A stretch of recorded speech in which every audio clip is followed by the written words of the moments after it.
So when you talk about the fraud triangle, one of the things too is I wanted to put in here because I think this is something that maybe not every credit union that I talk to fully understands, and it's the 3 lines of defense model. And this is actually from the Institute of Internal Auditors. They wrote a position paper on this. It's called the 3 lines of defense in effective risk management and control. So the first line of defense is, as you see on the left side, is the internal control actual environment. So these are going to be segregation of duties, those type of things. That's the first line of defense.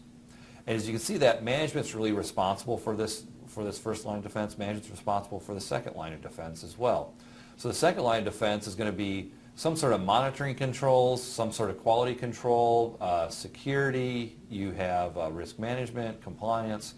All these type of things in here are your second lines of defense as you define this. And then the third line of defense is going to be internal audit. So really what I see at a lot of credit unions is they view internal audit as that second line of defense, which really it's not. Really what I think a lot of credit unions miss is that they think that internal audit is the ones that are supposed to catch these things. They're supposed to be part of the internal control environment.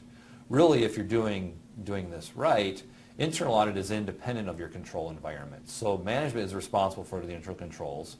Management is responsible for making sure fraud doesn't happen at the credit union, and then internal audit comes in and determines whether or not the controls are functioning. And that's where that third line of defense gets in there.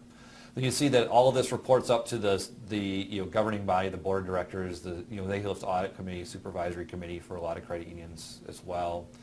Report up through senior management. So depending on the size of the credit union, senior management might be in that management designing this, so that they might be a dual role for that. And then you see on the far right here where external audit and the regulator comes in as well. So they're off to the side of this. They're really not part of this as well as far as the internal control model that's in place.